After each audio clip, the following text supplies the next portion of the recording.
Episode 6 की शुरुआत mister ली के एक रिसर्च नोट से होती है, जहां वो बताते हैं कि उन्होंने इस जोनस वायरस का नाम एक फिलोसोफर हंस जोनस के नाम पर रखा है। अब इस वायरस के लिए एक एंटीडोट बनाना उनकी मोरल रिस्पॉन्सिबिलिटी बन जाती है। वहीं हमें छत पर चोल्सू को दिखाया जाता है, जो हेल्प के लिए एसओएस का साइन बना रहा होता है। वहीं उंजी भी हाफ ज़ॉम्बी बन गई थी, यानी आधा ज़ॉम्बी और आधा इंसान। हारी और उसका ग्रुप भी ज़ॉम्बीज़ को मारते हुए आर्चरी रूम की तरफ भाग रहा होता है। ग्विनाम गैलरी से जा रहा होता है, जहां उसे वो चाकू मिलता है जो उसने चोंगसान पर फेंका था, और अब वो उस चाकू को उठा देता है। वहीं चोंगसान म्यूजिक क्लासरूम में फंसा होता है, जहां एक ज़ॉम्बी पियानो के नीचे फंसी है। वहीं हमें नायोन को भी दिखाया जाता है, जो अभी तक इन्फेक्टेड नहीं थी। वहीं क्लासरूम में मीजिन, जिसे अपने पेरेंट्स के बारे में पता चल गया था कि उसके पेरेंट्स अब ज़ॉम्बी बन चुके हैं। अब वो जीने की सारी उम्मीद छोड़ चुकी थी। वो बहुत ही ज़्यादा इमोशनल हो जाती है और विंडो से नीचे कूदने लगती है। तभी वहाँ बैठे स्टूडेंट्स उसे बचा लेते हैं और उसे कहते हैं कि हमें भी नहीं पता कि हमारे पेरेंट्स ठीक हैं भी या नहीं। तो जिमिन कहती है कि तुम्हारे पास कम से कम होप तो है, लेकिन मैंने तो अपनी आंखों के सामने अपने पेरेंट्स को ज़ॉम्बी बनते देख लिया है। ओंजो जिमिन को अपने साथ रिकॉर्डिंग रूम में ले जाती है। वो उससे बात करती है और उसे जिंदा रहने का हौसला देती है। जिमिन अपना सर नीचे टेबल पर रखती है और कहती है कि उनके पास बाहर जाने के लिए कोई भी रास्ता नहीं है। इससे उनका रिकॉर्डिंग रूम का माइक्रोफोन चालू हो जाता है, जिससे जिमिन की आवाज़ उस माइक्रोफोन के थ्रू सभी सुन लेते हैं। तभी नामरा को एक आइडिया आता है, जिससे वो इस माइक्रोफोन का यूज़ करके बाहर निकल सकते हैं। नामरा टेबल पर एक चार्ट ड्रॉ करती है और कहती है कि अगर हम स्कूल के एक साइड स्पीकर चालू करके छोड़ दें, तो ज़ॉम्बी स्पीकर की आवाज़ सुनकर उस साइड चले जाएंगे, जिससे हम चोंगसान तक पहुंच सकते हैं। सुयोक स्पीकर में चोंगसान को कहता है कि वो जहां पर भी है वहीं पर रुक जाए, हम सभी उसे लेने के लिए वहां पर आ रहे हैं। चोंगसान चिल्लाते हुए कहता है कि वो सभी यहाँ पर ना आए, क्योंकि यहाँ पर काफ़ी ज़्यादा ज़ॉम्बी हैं, लेकिन उसकी आवाज़ उन तक नहीं पहुँच सकती थी। चोंगसान वहाँ से बाहर आने लगता है। इतने में ओंजो स्पीकर में कहती है कि तू जहाँ पर भी है वहीं पर रहना, बस इस बार हमारी बात मान ले। ओंजो की आवाज़ सुनकर चोंगसान वहीं रुक जाता है। ये सारी बात ग्विनाम भी सुन लेता है कि सभी लोग चोंगसान को ढूंढने के लिए अब उस क्लासरूम से बाहर निकल चुके हैं। म्यूजिक स्टार्ट होते ही सारे ज़ॉम्बी स्पीकर की आवाज़ की तरफ दौड़ने लगते हैं। यहाँ सभी स्टूडेंट क्लासरूम से बाहर आने लगते हैं, लेकिन वहाँ क्लास के ठीक बाहर एक ज़ॉम्बी ऐसा होता है जो म्यूजिक की आवाज़ से आकर्षित नहीं होता। सभी स्टूडेंट उसके पीछे से दबे पांव जाने की कोशिश करते हैं, लेकिन फिर भी उनसे आवाज़ हो जाती है, जिससे वो ज़ॉम्बी इनके पीछे दौड़ने लगता है। सुयोक उस ज़ॉम्बी से लड़ने लगता है। तभी ज़ॉम्बी उसके ऊपर आ जाता है और उसे काटने ही वाला होता है, लेकिन तभी ग्विनाम वहां आ जाता है और चाकू से उस ज़ॉम्बी को मार देता है। सुयोक को लगता है कि ग्विनाम भी अभी तक इन्फेक्टेड नहीं है। ग्विनाम सुयोक से पूछता है कि चोंगसान कहाँ है। सुयोक कहता है कि मुझे चोंगसान के बारे में कुछ भी नहीं पता और तू उसे कुछ नहीं करेगा। ग्विनाम गुस्से में होता है और सुयोक से ही लड़ने लगता है। तभी नामरा भी वहां आ जाती है और सुयोक को ग्विनाम से बचाने की कोशिश करती है, लेकिन ग्विनाम नामरा को काट देता है। सुयोक ग्विनाम को विंडो से धक्का दे देता है, लेकिन अब नामरा को ग्विनाम ने काट लिया था, जो इन्फेक्टेड था। अब हमें हारी और उसके ग्रुप को दिखाया जाता है, जो ज़ॉम्बी से लड़ रहे होते हैं और आर्चरी रूम में पहुंच जाते हैं।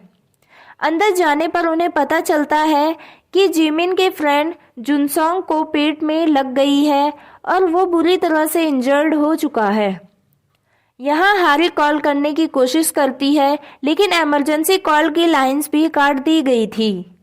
वहीं दूसरी तरफ सभी स्टूडेंट्स चोंगसान तक पहुंच जाते हैं, जहां चोंगसान सबसे पहले ओंजो को देखने के लिए भागता है। ओंजो चोंगसान की वजह से परेशान होने के कारण उसके पैर में लात मारती है और अब ये सभी यहाँ से छत की तरफ भागने लगते हैं, लेकिन ज़ॉम्बी भी उनके पीछे भागने लगते हैं। ओंजो देखती है कि सुयोक फिर से पीछे रह गया है, लेकिन कुछ ही देर में सुयोक नामरा के साथ वहां आ जाता है। अब यहाँ एक लड़की को नामरा का हाथ दिखाई देता है, जिसे गुइनाम ने काटा था, और अब इन्हें पता चल जाता है कि नामरा भी अब इन्फेक्टेड हो चुकी है। अब हमें क्वारंटाइन सेंटर दिखाया जाता है, जहां लोग खाने के लिए और वॉशरूम जाने के लिए लंबी लाइंस में खड़े हुए होते हैं और एक दूसरे से लड़ रहे होते हैं। इनको यहाँ खाना भी लिमिटेड ही मिल रहा था। ओंजो के डैड और वो लेडी आपस में बात कर रहे होते हैं। ओंजो के डैड उस लेडी को कहते हैं कि आपको कुछ तो करना पड़ेगा यहाँ से बाहर निकलने के लिए, जिस पर वो लेडी कहती है कि ऐसी सिचुएशन में मैं भी कुछ नहीं कर पा रही हूँ और मैं भी यहाँ फंस रखी हूँ। ओंजो के डैड को किसी भी हालत में यहाँ से बाहर निकलना था ओंजो को बचाने के लिए। तभी वहाँ 2 गार्ड उनके लिए खाना लेकर आते हैं। ओंजो के डैड उनसे पूछते हैं कि उन्हें यहाँ अंदर और कितने टाइम के लिए रखा जाएगा, लेकिन वो उन्हें कुछ भी नहीं बताते और देखते ही देखते ओंजो के डैड उस गार्ड पर अटैक कर उसे बेहोश कर देते हैं और उनका पार्टनर भी दूसरे गार्ड पर अटैक करने लगता है। ओंजो के डैड उस लेडी को इस सिचुएशन को संभालने के लिए कहते हैं और उन गार्ड की ड्रेस पहनकर वहां से निकल जाते हैं। दूसरी तरफ क्लासरूम में चोंगसान नामरा को वहां से निकलने के लिए कहता है, लेकिन सुयोक कहता है कि उसे गुइनाम ने काटा है जो इन्फेक्टेड नहीं था, जिस पर चोंगसान कहता है कि उसने अपनी आंखों के सामने देखा था जब ज़ॉम्बीज गुइनाम पर अटैक कर रहे थे, और चोंगसान नामरा पर अटैक करने लगता है, लेकिन नामरा अपने बचाव में कुछ भी नहीं कहती। वो उल्टा सुयोक को रोकने की कोशिश करती है, जो इस बात से चोंगसान से लड़ रहा होता है। ओंजो कहती है कि अगर गुइनाम ज़ॉम्बी नहीं बना तो शायद नामरा भी ज़ॉम्बी नहीं बनेगी। जहां नायोन अंदर रूम में बैठी सारी बातें सुन रही होती है। तभी सुयोक नामरा का हाथ पकड़ लेता है और उसे जाने से रोकता है। नामरा विंडो के पास बैठ जाती है और कहती है कि अगर मुझे कुछ भी हुआ तो मैं खुद यहाँ से जंप कर दूंगी। ओंजो चोंगसान को समझाने की कोशिश करती है, लेकिन चोंगसान कहता है कि तुम तो सुयोक को पसंद करती हो, इसलिए तुम उसी का साथ दोगी। दूसरी तरफ हमें हारेक का ग्रुप दिखाया जाता है, जहां वो सभी मीचिन के फ्रेंड को फर्स्ट एड देते हैं। यहाँ नामरा में भी ज़ॉम्बी के लक्षण दिखाई देने लगते हैं। वो सुयोक को बाइट करना चाह रही थी। सुयोक नामरा की तरफ देखता है, तभी चोंगसान भी नामरा को देख लेता है और उस पर अटैक कर देता है, लेकिन सुयोक उसे बचा देता है और अब सुयोक और चोंगसान के बीच फाइट होने लगती है। ओंजो उन्हें रोकने की कोशिश करती है और कहती है कि नामरा को देखो, अगर उसे ज़ॉम्बी बनना होता तो वो अब तक बन जाती। अब तक जो भी ज़ॉम्बी बना है उन सब की बॉडी ठंडी हो चुकी थी, लेकिन नामरा की बॉडी अभी भी गर्म है। नामरा ओंजो से कहती है कि वो सुयोक को बाइट करने वाली थी, लेकिन ओंजो उसे समझाती है कि वो पूरी तरह से ज़ॉम्बी नहीं बनी है।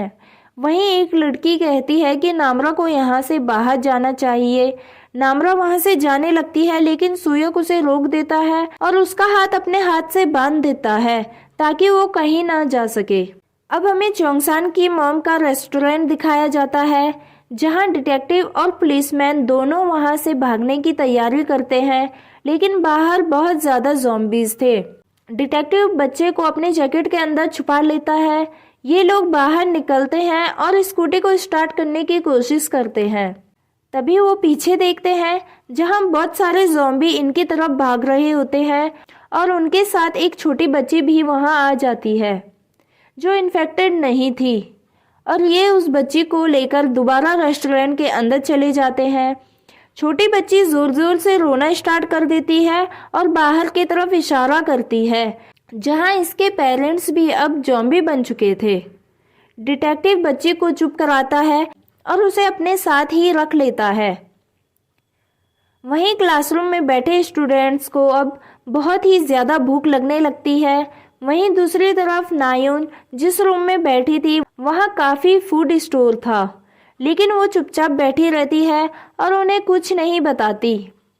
तभी बाहर क्लासरूम में वो सभी नायुन के बारे में बुरा बुरा बोलने लगते हैं और अब नायुन उस रूम को अंदर से ही लॉक कर देती है ताकि उनमें से कोई भी अंदर ना आ सके। ओंजो के डैड क्वारंटाइन सेंटर से भागने लगते हैं। वो अपने पार्टनर की हेल्प से एक वॉल से बाहर निकलने के लिए जंप करते हैं और अब उनका पार्टनर भी उनकी तरफ हाथ बढ़ाता है, लेकिन ओंजो के डैड उसे वहीं रुकने को कहते हैं और वहां से भाग जाते हैं। थोड़ा आगे जाकर एक गार्ड उन्हें रोकने की कोशिश करता है, लेकिन ओंजो के डैड उस पर अटैक कर देते हैं और वहां से भाग जाते हैं। क्लासरूम में बैठे स्टूडेंट्स देखते हैं कि यहाँ फूड स्टोरेज है और यहाँ हमें खाना मिल सकता है, लेकिन नायुन ने डोर अंदर से लॉक कर दिया था। वो सभी डोर को ओपन करने की कोशिश करते हैं लेकिन खोल नहीं पाते। इन्हें वहाँ एक कैमरा मिलता है और अब वो सभी इस पर अपनी अपनी वीडियो रिकॉर्ड करने लगते हैं कि उन्हें नहीं पता कि अब वो लोग जिंदा रहेंगे भी या नहीं, लेकिन उन्हें बचाने के लिए यहाँ कोई भी नहीं आया। तभी एक स्टूडेंट भूख की वजह से डोर को तोड़ने की कोशिश करने लगता है, जिसकी आवाज़ सुनकर ज़ॉम्बी उनकी क्लास के बाहर आने लगते हैं। ओंजो वीडियो रिकॉर्ड कर रही होती है और अपने डैड को कहती है कि वो उनसे बहुत प्यार करती है और उम्मीद करती है कि वो सेफ होंगे।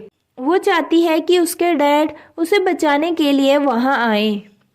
अब हमें ओंजो के डैड को दिखाया जाता है, जिनके पीछे काफ़ी सारी आर्मी भाग रही होती है और ओंजो के डैड को रोकने के लिए उन पर शूट करने लगती है। ओंजो के डैड रिवर पे जंप कर देते हैं, लेकिन उन्हें एक शूट लग जाता है और इसी के साथ ये एपिसोड यहीं पर ख़त्म हो जाता है।